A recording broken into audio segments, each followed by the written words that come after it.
Hello students, आज का हमारा टॉपिक है electronic configuration and types of elements, S P D and F block elements. ठीक है, यहाँ मैंने ब्लॉक्स लिखा है, बट ये एलिमेंट्स जो है ना, ब्लॉक का क्या मतलब है कि जो हमारी पूरी पीरियोडिक टेबल है, मॉडर्न पीरियोडिक टेबल, उसको 4 पार्ट्स में डिवाइड किया गया है। 4 पार्ट्स में ऐसा नहीं कि 4 पार्ट्स बना दी तो वो अलग अलग 4 पार्ट्स बनाए हुए हैं, ऐसा कुछ नहीं है।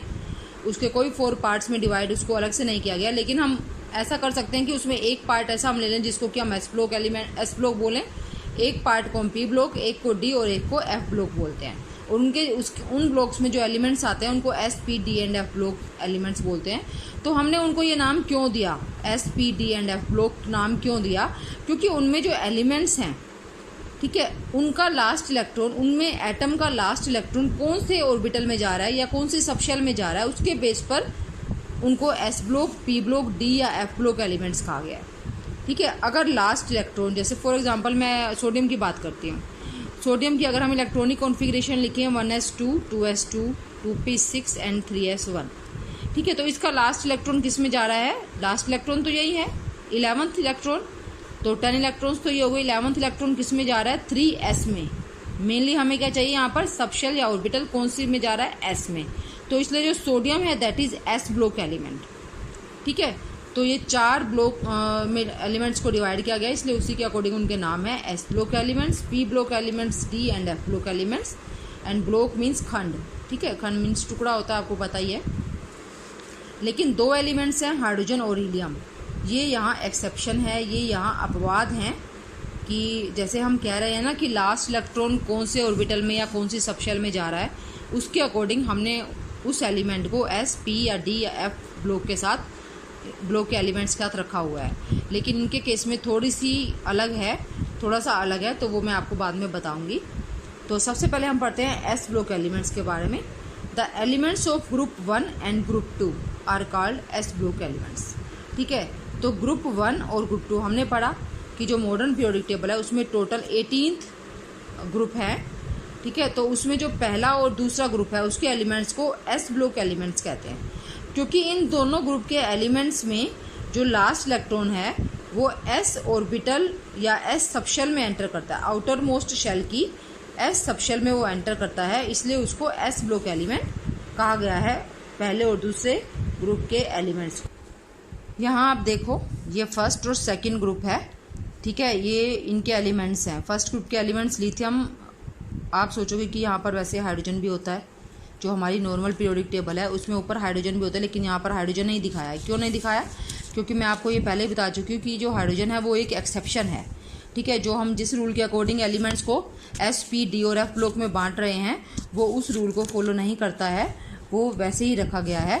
ठीक है, तो जैसे हम ओरिजिनल पीरियोडिक टेबल देखें तो ओरिजिनल पीरियोडिक टेबल हमारी यहाँ है, यहाँ पर भी हाइड्रोजन को हमने यहाँ नहीं रखा है, और यहाँ पर होना चाहिए हाइड्रोजन, क्योंकि उसका एटॉमिक नंबर है 1, तो वो यहाँ पर आना चाहिए। ठीक है, तो ये आप देखो, इसमें ये सेपरेट करके लिखे है। एक्चुअल में जो पीरियोडिक टेबल है उसमें ऐसा सेपरेशन नहीं है कुछ भी।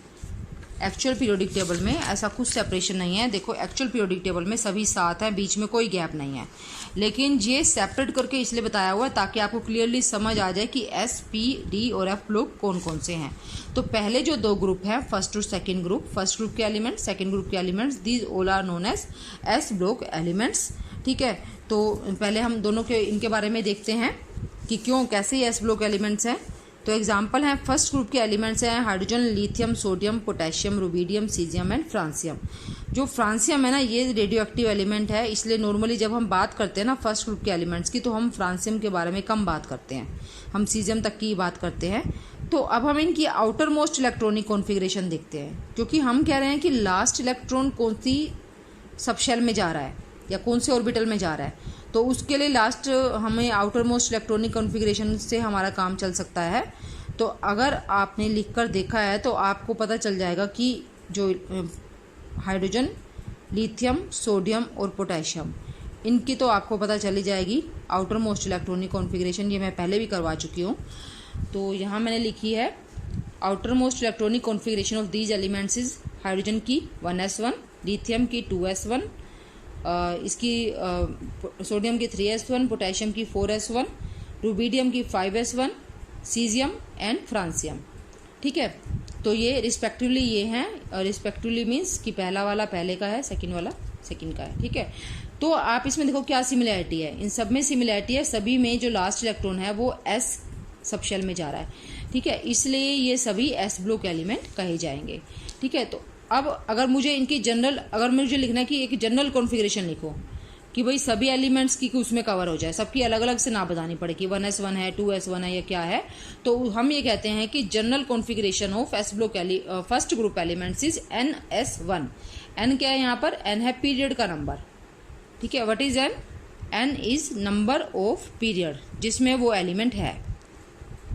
ठीक है, तो जो हाइड्रोजन है हमारा फर्स्ट पीरियड में है, इसलिए 1s1, लिथियम सेकंड में है, सोडियम थर्ड में है, इस तरह से NS1 इनकी जनरल कॉन्फ़िगरेशन है।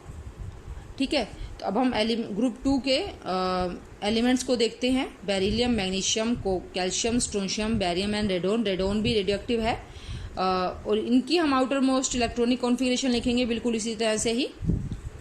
तो बेरिलियम की है 2s2, जो कि आप पीरियोडिक टेबल में देखो लिथियम के बाद बेरिलियम है।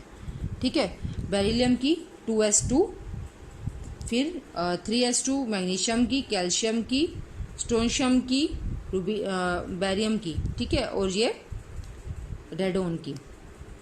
तो ग्रुप 2 एलिमेंट्स की जनरल कॉन्फ़िगरेशन आप बता सकते हो।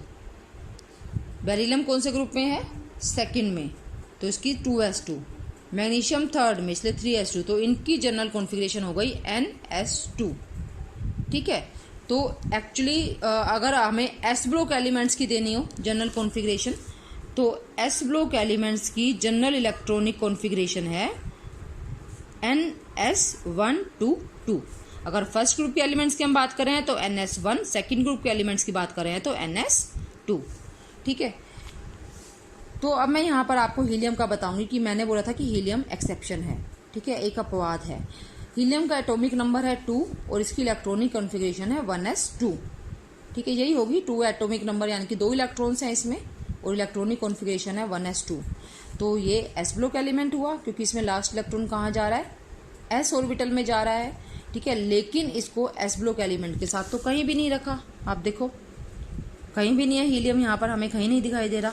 और हीलियम कहाँ हमें दिखाई देता है, हीलियम में हमें दिखाई देता है यहाँ पर। ठीक है, आप इसमें देख रहे हो ऊपर लिखा है P ब्लॉक, तो हीलियम P ब्लॉक एलिमेंट्स के साथ रखा गया है। तो ऐसा क्यों है, तो ये एक्सेप्शन हुआ ना कि इसको होना चाहिए था एस ब्लॉक एलिमेंट्स के साथ, लेकिन रखा है ये P ब्लॉक में। ऐसा इसलिए है क्योंकि जो हीलियम है, ठीक है, ये एस ब्लॉक एलिमेंट तो है, लेकिन इसमें इसको इसलिए यहाँ रखा गया है क्योंकि इसकी काफ़ी सारी प्रॉपर्टीज़ इन सभी से मिलती हैं। और ये सभी क्या हैं, ये सभी है नोबल गैसेस, जिनको आप 9th 10th में उत्कृष्ट गैसें कहा करते थे। उत्कृष्ट गैसें, हीलियम भी उत्कृष्ट गैस है, इसलिए इसकी प्रॉपर्टीज सिमिलर होने के कारण हीलियम को नोबल गैसेस के साथ रखा गया है। और दूसरी चीज़ क्या है कि जो नोबल गैसेस है ना, ये नियोन, आर्गोन, क्रिप्टोन, जीनोन वगैरह, इन सब की ऑर्बिटल्स कंप्लीटली फिल्ड हैं। ठीक है, लास्ट शेल के ऑर्बिटल्स पूरे इलेक्ट्रॉन से भरे हुए हैं। और ऐसा ही हीलियम जो है उसका भी जो लास्ट शेल है उसका ऑर्बिटल पूरा भरा हुआ है, क्योंकि जो फर्स्ट इसके 2 इलेक्ट्रॉन हैं, ठीक है, और वो दोनों इलेक्ट्रॉन पहली शेल में जा रहे हैं। और हमें पता है कि पहली शेल में कितने इलेक्ट्रॉन्स आ सकते हैं, 2 से ज़्यादा नहीं आ सकते। तो इसका मतलब इसकी जो शेल है, फर्स्ट शेल, वो कम्प्लीटली फिल्ड है। ऐसे ही नियोन की सेकंड शेल कम्प्लीटली फिल्ड होती है, आर्गन की थर्ड, क्रिप्टोन की फोर्थ, इसलिए हीलियम को यहाँ पर रखा गया है। ठीक है, और दूसरी चीज़ हम बात करते हैं हाइड्रोजन की, कि हाइड्रोजन को नहीं रखा गया है यहाँ पर। हाइड्रोजन की 1s1 है इलेक्ट्रॉनिक कॉन्फ़िगरेशन, तो उसको होना चाहिए था लिथियम के ऊपर। ठीक है, उसको यहाँ पर होना चाहिए था, लेकिन वो यहाँ पर नहीं है। तो उसका कारण क्या है, उसका कारण ये है कि जो हाइड्रोजन है ना, उसको अगर एक इलेक्ट्रॉन और मिल जाए तो उसके पहली शेल जो है वो पूरी कंप्लीट हो जाएगी, कंप्लीटली भर जाएगी, क्योंकि फर्स्ट शेल में 2 से ज़्यादा इलेक्ट्रॉन नहीं आ सकते। और हाइड्रोजन के पास फर्स्ट शेल में 1 इलेक्ट्रॉन पहले से है। ठीक है, तो इसको एक और इलेक्ट्रॉन मिल गया तो इसकी पहली शेल पूरी भर जाएगी। तो इसको 1 इलेक्ट्रॉन चाहिए ना अपनी शेल को पूरा भरने के लिए। और ये जो है ना, अगर हम इसकी कॉन्फ़िगरेशन देखें तो कॉन्फ़िगरेशन के हिसाब से तो इसको यहाँ आना चाहिए, लेकिन अगर हम ये चीज़ देखें कि इसको एक इलेक्ट्रॉन चाहिए और ये इसकी शेल कम्प्लीटली फिल हो जाएगी, तो ये इनसे मिलता है, क्योंकि इनको भी एक इलेक्ट्रॉन ये इसके बारे में आप जब पी ब्लॉक में पढ़ोगे तो आपको बताऊंगी। तो इनको भी एक इलेक्ट्रॉन मिलते ही इनकी शेल कम्प्लीटली भर जाएगी, ठीक है, जो बाहर वाली शेल है वो पूरी तरह से भर जाएगी। इसलिए हाइड्रोजन दोनों से मिलने के कारण 17 से भी इसकी रिजेम्बलेंस है, समानता है, और फर्स्ट से भी समानता है, इसलिए दोनों में से किसी के साथ इसको नहीं रखा, अलग से रखा हुआ है, ठीक है। अब हम देखेंगे एस ब्लॉक एलिमेंट्स की प्रॉपर्टीज़। तो सबसे पहला पॉइंट है they all are reactive metals, ये सभी रिएक्टिव मेटल्स हैं, बहुत धातुएं हैं एक तो, और बहुत ज़्यादा अभिक्रियाशील हैं, बहुत ही क्रियाशील धातुएं हैं। सेकंड पॉइंट है they have low ionization enthalpy. अभी आप सिर्फ ये समझ सकते हो क्योंकि इसी चैप्टर में आप आगे समझोगे कि आयनाइजेशन एंथैल्पी होती क्या है, इसके बारे में आपने अभी कभी नहीं पढ़ा है। तो आयनाइजेशन एंथैल्पी जब आप पढ़ोगे तो वहाँ पर आपको मैं क्लियर करूँगी कि लो आयनाइजेशन एंथैल्पी क्या होती है। और नेक्स्ट जो इसकी प्रॉपर्टी है दे lose the outermost one और बोथ टू इलेक्ट्रॉन्स। पहली जो हमने देखा कि जो फर्स्ट ग्रुप है उसकी आउटर मोस्ट कॉन्फ़िगरेशन है NS1, है ना, तो उनकी शेल में एक ही इलेक्ट्रॉन है लास्ट शेल में, तो या तो वो अपना एक इलेक्ट्रॉन छोड़ देते हैं। और अगर हम सेकंड की बात करें, सेकंड ग्रुप की, तो उनकी कॉन्फ़िगरेशन है 1s2, तो या तो फर्स्ट ग्रुप के हैं तो वो अपना एक इलेक्ट्रॉन छोड़ देते हैं, सेकंड ग्रुप के हैं तो वो अपना दोनों इलेक्ट्रॉन छोड़ देते हैं आसानी से बहुत ही। They lose the outermost one electron और both two electrons readily to form. अगर एक इलेक्ट्रॉन छोड़ेंगे तो 1 पॉजिटिव आयन बनेगा, और अगर 2 छोड़ेंगे तो 2 पॉजिटिव आयन बनेगा, ठीक है। फॉर एग्जांपल मैंने ये बताया सोडियम पोटेशियम ये दोनों फर्स्ट ग्रुप के हैं, तो ये sodium 1 positive and potassium 1 positive. Calcium और मैग्नीशियम सेकंड ग्रुप के हैं, इसलिए ये calcium 2 positive and magnesium 2 positive ion, ठीक है। नेक्स्ट पॉइंट है as we go down the group, जैसे से हम ग्रुप में ऊपर से नीचे जाते हैं। ये ग्रुप है हमारा फर्स्ट ग्रुप, लिथियम से नीचे जाते हैं सीजियम की तरफ, या सेकंड ग्रुप में बेरिलियम से बैरियम की तरफ जाते हैं जैसे से हम, तो उनका जो मेटेलिक करैक्टर है यानी कि धात्विक गुण, मैंने आपको फर्स्ट पॉइंट ये बताया कि ये धातुएं हैं सभी, तो लेकिन जो इनका धात्विक गुण है यानी कि मेटेलिक करैक्टर है वो बढ़ता चला जाता है, इंक्रीज हो जाता है। यानी कि जो नीचे वाले एलिमेंट्स हैं ना, ये सीजियम और बैरियम, ये बहुत अच्छी मेटल्स हैं, बहुत अच्छी धातुएं हैं, ठीक है। और दूसरी चीज़ क्या है, एक तो धात्विक गुण बढ़ता है और दूसरा इनकी रिएक्टिविटी बढ़ती है, अभिक्रियाशीलता, जैसे से नीचे आएंगे इनकी अभिक्रियाशीलता बढ़ती चली जाती है। और नेक्स्ट पॉइंट है they are never found in pure form in nature, क्योंकि मैंने बताया कि वो बहुत ज़्यादा अभिक्रियाशील है, इसलिए कभी भी ये प्रकृति में स्वतंत्र अवस्था में या शुद्ध रूप में नहीं मिलेंगी, ये हमेशा अपने यौगिक के रूप में पाई जाती हैं। Next point with exception of lithium, अगर हम फर्स्ट ग्रुप में लिथियम को छोड़ दें और सेकंड ग्रुप में बेरिलियम को छोड़ दें, तो बाकी जितने भी एस ब्लॉक एलिमेंट्स हैं वो सभी आयनिक कंपाउंड्स बनाते हैं, आयनिक यौगिक बनाते हैं, ठीक है। और आयनिक यौगिक के बारे में भी आप 10th में पढ़ चुके हो। अब हम बात करते हैं कि हम इनको स्पेशल नाम दे रहे हैं। जो फर्स्ट ग्रुप एलिमेंट्स हैं they are called alkali metals. क्यों बोलते हैं एल्कली मेटल्स, आपको पता होना जरूरी है, because their reaction with water form hydroxides. जब ये फर्स्ट ग्रुप के एलिमेंट्स वाटर के साथ रिएक्ट करते हैं तो वो हाइड्रोक्साइड्स बनाते हैं, ठीक है, विच आर एल्कली। और एल्कली क्या होता है, वाटर सोल्यूबल बेस। आपने 10th में क्षार और क्षारक पढ़ा हुआ है, ठीक है। क्षार और क्षारक दोनों अलग अलग होते हैं, नॉर्मली हम उनको क्षारक बोलते हैं, ठीक है। बेस जो है वो है क्षारक, लेकिन जो बेस जल में घुल जाता है, जो क्षारक पानी में घुल जाता है उसको क्षार बोलते हैं, बिल्कुल वही है। तो हम क्षारक को बेस बोलते हैं और जो बेस पानी में घुल जाता है उसको हम एल्कली बोलते हैं, ठीक है। तो जो एल्कली मेटल पानी में जब रिएक्ट करती हैं वाटर के साथ तो वो हाइड्रोक्साइड्स बनाते हैं, और ये सभी हाइड्रोक्साइड्स एल्कली हैं, वाटर सोल्यूबल हैं, ठीक है, इसलिए इनको एल्कली मेटल्स कहा जाता है। और सेकेंड ग्रुप के जो एलिमेंट्स हैं उनको एल्केलाइन अर्थ मेटल्स भी कहा जाता है, because their oxides are found in earth crust. क्योंकि एल्केलाइन अर्थ मेटल्स क्यों कहा है इनको, अर्थ भी आ गया वर्ड, एल्केलाइन भी आ गया, एल्केलाइन और एल्कली तो मिलता जुलता वर्ड है, ठीक है, तो अर्थ भी आ गया यहाँ पर। बिकॉज देयर ऑक्साइड्स, क्योंकि जो सेकंड ग्रुप के एलिमेंट्स हैं उनके ऑक्साइड्स अर्थ क्रस्ट में यानी कि भूपर्पटी जमीन के नीचे पाए जाते हैं, and their solution in water, और जब ये पानी में इनका जो सोल्यूशन बनता है वो एल्केलाइन है यानी कि क्षारीय है, ठीक है, इसलिए इनको एल्केलाइन अर्थ मेटल भी कहा जाता है। तो आपने ये याद रखना है फिलहाल कि first group elements are called alkali metals. तो जब भी मैं एल्कली मेटल की बात करूँगी तो आपको समझ आ जाना चाहिए कि मैं फर्स्ट ग्रुप एलिमेंट्स की बात कर रही हूँ, और second group elements are alkaline earth metals. ठीक है, इसके बाद हम पढ़ते हैं P block elements. P block elements कौन से हैं? 13 to 18th group elements are called p block elements because in all these elements the last electron enters the p subshell of main shell। क्योंकि इन सभी में लास्ट इलेक्ट्रॉन p सबशेल में जाता है। जो मेन शेल होती है ना, मेन शेल में s सबशेल भी हो सकती है, p भी हो सकती है, d भी हो सकती है, लेकिन इनमें जो लास्ट इलेक्ट्रॉन है वो p सबशेल में जाता है, मेन शेल की p सबशेल में। ठीक है, और 13 से 18th ग्रुप के जो एलिमेंट्स हैं वो सभी पी ब्लॉक एलिमेंट्स हैं, क्योंकि उन सब में लास्ट इलेक्ट्रॉन पी सबशेल में जाता है, मेन शेल की। अब हम बात करते हैं 13th ग्रुप का, मैं एग्जाम्पल लेती हूँ। तो इसका फर्स्ट एलिमेंट है बोरोन, एटॉमिक नंबर 5। मैं इनकी हर ग्रुप के 13 to 18 सभी ग्रुप के फर्स्ट एलिमेंट की इलेक्ट्रॉनिक कॉन्फ़िगरेशन लिख रही हूँ। तो बोरोन की 1s2 2s2 2p1। ठीक है, तो आप ये ध्यान देना, इस पर मैंने अंडरलाइन भी किया, उस पर स्पेशली ध्यान देना। 2s2 2p1 का मतलब है आउटर मोस्ट इलेक्ट्रॉनिक कॉन्फ़िगरेशन, क्योंकि 1s1 तो अंदर का है, ये completely filled. Second shell last shell है, मेन शेल, और इलेक्ट्रॉन किस में जा रहा है? मेन शेल की पी सब शेल में। 14th ग्रुप का फर्स्ट एलिमेंट कार्बन, इसकी electronic configuration 1s2 2s2 2p2, यहाँ भी लास्ट इलेक्ट्रॉन पी में जा रहा है। 15th का नाइट्रोजन 1s2 2s2 2p3, बाकियों का आप लिख सकते हो। ठीक है, तो 18th का बताती हूँ उसके बाद मैं। आप 16th में होता है ऑक्सीजन, 17th में फ्लोरीन, 18th में नियोन। ठीक है, तो 18th ग्रुप का फर्स्ट एलिमेंट नियोन है। नियोन जो है फर्स्ट नहीं है, सॉरी, सेकंड एलिमेंट है। फर्स्ट एलिमेंट तो हीलियम है, हीलियम की हम बात कर ही चुके हैं पहले। तो इसकी इलेक्ट्रॉनिक कॉन्फ़िगरेशन है 1s2 2s2 2p6। तो आपने देखा कि इन सब में लास्ट इलेक्ट्रॉन जो है वो p सब शेल में जा रहा है, मेन शेल की।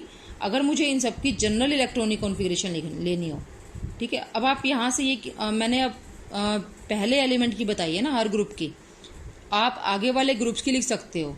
क्यों? क्योंकि जो इसके नेक्स्ट होगा, जैसे कि नियोन के बाद जो है आर्गन, वो थर्ड ग्रुप में है, तो उसकी इलेक्ट्रॉनिक कॉन्फ़िगरेशन हो जाएगी आउटर मोस्ट 3s2 3p6। ठीक है, ऐसे ही बाकी सबकी भी होगी। तो अगर मुझे आउटर मोस्ट इलेक्ट्रॉनिक कॉन्फ़िगरेशन लिखनी हो तो मैं इसकी लिख सकती हूँ ns2, क्योंकि सभी में आपने देखा कि 2s2 तो है ही है। ठीक है, सभी की इलेक्ट्रॉनिक कॉन्फ़िगरेशन देखो आप, 2s2 है सब में, यानी कि 2s कंप्लीटली भरा हुआ है, लेकिन इलेक्ट्रॉन किस में जा रहा है? p में जा रहा है, 1 से शुरू होकर 6 तक। तो इसलिए इसकी जनरल इलेक्ट्रॉनिक कॉन्फ़िगरेशन हो गई ns2 np1 to 6। ठीक है, ये आपको याद रखनी है जनरल कॉन्फ़िगरेशन, क्योंकि ये ऑब्जेक्टिव क्वेश्चंस में पूछी जा सकती है। फिर हम करेंगे properties of P block elements.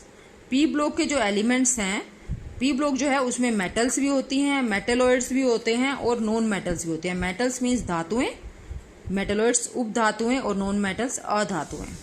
तो आप यहाँ पर देखो, जो आपको ग्रीन कलर से ये सभी 13 to 18th ग्रुप के एलिमेंट्स हैं। जो आपको ग्रीन कलर से दिख रही हैं वो है नॉन मेटल्स, यानी कि अधातुएं। जो ब्लू कलर से दिख रही हैं वो सभी हैं धातुएं, यानी कि मेटल्स। और जो आपको ये बीच में दिखाई दे रहे हैं रेड कलर से, वो हैं मेटलॉइड्स, उपधातुएं। क्योंकि आप देखो ये बाउंड्री पर है मेटल से नॉन मेटल, तो इनमें दोनों के ही कैरेक्टर्स होते हैं। मेटलॉइड्स हैं ये, और ये हैं noble metals, noble gases, sorry. ठीक है, तो इसलिए इनमें मेटल्स भी हैं, नॉन मेटल्स भी हैं, और मेटलॉइड्स भी हैं।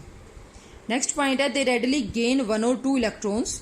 अब जैसे जो एस ब्लॉक एलिमेंट्स थे ना, वो आसानी से इलेक्ट्रॉन लूज कर देते थे, लेकिन ये आसानी से इलेक्ट्रॉन गेन कर सकते हैं, ले सकते हैं। और जो इलेक्ट्रॉन लेता है वो कैसा आयन बनाता है? Minus, negative ion. ठीक है, वो क्योंकि आसानी से, क्यों वो इलेक्ट्रॉन कोई भी अगर आसानी से दे रहा है या ले रहा है, तो उसका रीज़न एक ही है, क्योंकि ऐसा करने से ना उसकी कॉन्फ़िगरेशन नोबल गैस जैसी हो जाएगी। नोबल गैस जैसी मतलब कि उनका जो आउटर मोस्ट शेल ना पूरी भर जाएगी। ठीक है, उसके बाद है as you move down in a group. तो यहाँ भी बिल्कुल वही सेम है एस ब्लॉक वाला। जैसे से हम ग्रुप में ऊपर से नीचे जाते हैं, तो मैंने आपको एस वाले में भी बताया था, इस ब्लॉक में ऊपर से नीचे आते हैं तो जो धात्विक गुण है वो बढ़ता है, यानी कि मेटालिक करैक्टर बढ़ता है। तो अगर हम अधात्विक गुण की बात करें, नॉन मेटालिक करैक्टर की बात करें, मेटालिक करैक्टर बढ़ रहा है तो नॉन मेटालिक करैक्टर घटेगा। तो जैसे से हम ऊपर से नीचे आते हैं metallic character increases but non metallic character decreases. इसलिए आप देख रहे हो कि नीचे जो है वो मेटल्स हैं, जैसे से हम नीचे जा रहे हैं अगले अगले में जा रहे हैं, ये जो है वो मेटल्स हैं और ऊपर क्या है, नॉन मेटल्स हैं। क्योंकि नीचे जाते हैं तो नॉन मेटालिक करेक्टर इंक्रीज होता है। देखो इसमें नॉन मेटल सिर्फ एक है, इसमें भी एक है, इसमें दो हो गई, नीचे जा रहे हैं तो इंक्रीज हो रहा है, ठीक है। नॉन मेटालिक करेक्टर डिक्रीज हो रहा है, सॉरी, और मेटालिक करेक्टर इंक्रीज हो रहा है, इसलिए नीचे वाली मेटल्स हैं।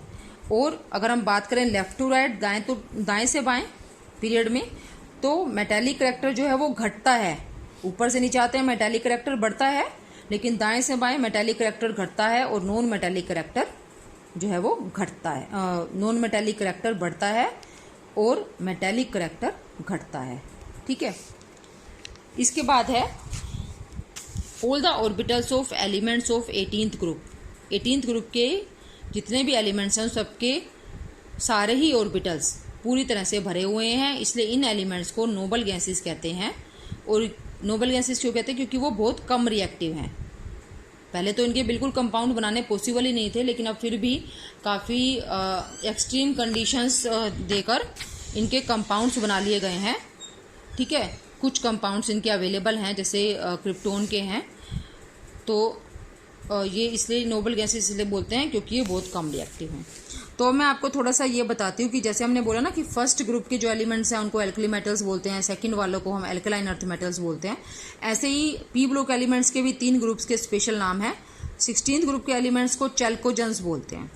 आपका वैसे डिटेल में नहीं है, बट आप अगर समझ रहे हो, पढ़ रहे हो इसको कि 16th ग्रुप के एलिमेंट्स को चैल्कोजेन बोलते हैं, तो आपको पता होना चाहिए कि क्यों बोलते हैं। चैल्को का मतलब होता है और मतलब अयस्क, ठीक है। चैल्को मीन्स अयस्क। तो जो 16th ग्रुप के एलिमेंट्स है ना, ये सभी अयस्क दूसरे यौगिकों के अयस्क बनाते हैं, दूसरे तत्वों के साथ अयस्क बनाते हैं, यौगिक बनाते हैं जो कि अयस्क हैं उनके, ठीक है। 16th ग्रुप के जो एलिमेंट्स हैं, 16th ग्रुप के एलिमेंट्स हैं हमारे oxygen, sulphur, selenium, tellurium, polonium, ठीक है। तो ये जो हैं दूसरे एलिमेंट्स के साथ मिलकर अयस्क बनाते हैं और बनाते हैं, और अर्थ क्रस्ट में पाए जाते हैं, जमीन के अंदर भूपर्पटी में, इसलिए इनको चैल्कोजेंस कहते हैं। 17th ग्रुप के एलिमेंट्स को हैलोजेंस बोलते हैं, क्योंकि ये नॉन मेटल्स हैं, हमने पढ़ा। आप देखो 17th ग्रुप नॉन मेटल्स है ना ज़्यादा, मेनली ये वाले, ये मेटलोइड है, मेटल तो एक ही है नीचे। तो ये सभी मेटल के साथ रिएक्ट करके, मेनली इनके साथ रिएक्ट करके ये लवण बनाते हैं। आपने काफ़ी एग्जाम्पल्स रहो, sodium chloride, sodium bromide, magnesium chloride, आपने ऐसे कंपाउंड्स के नाम सुने होंगे, ठीक है। तो ये जो है नॉन मेटल्स के साथ रिएक्ट करके, 17th ग्रुप के एलिमेंट्स मेटल के साथ रिएक्ट करके सॉल्ट्स बनाते हैं, लवण बनाते हैं, और लवण को इंग्लिश में हैलो से बोलते हैं, इसलिए हैलोजन। हैलो मीन्स साल्ट और जन मीन्स फॉर्मिंग या प्रोड्यूसिंग, साल्ट प्रोड्यूसिंग, ठीक है। ये साल्ट प्रोड्यूस करते हैं, इसलिए इनको हैलोजेंस कहते हैं। और 18th ग्रुप का मैंने आपको बताया ही है कि 18th ग्रुप के एलिमेंट्स को हम नोबल गैसेस बोलते हैं, बिकॉज उनके सभी ऑर्बिटल्स कंप्लीटली फिल्ड हैं, ठीक है, और वो बहुत कम रिएक्टिव हैं। बहुत कम रिएक्टिव होने के कारण इनको इनर्ट गैसेस भी कहते हैं। इनर्ट मीन्स जो रिएक्ट नहीं करते हैं, ठीक है। तो इनको 18th ग्रुप एलिमेंट्स को नोबल गैसेस और इनर्ट गैसेस भी कहा जाता है। Okay, thank you.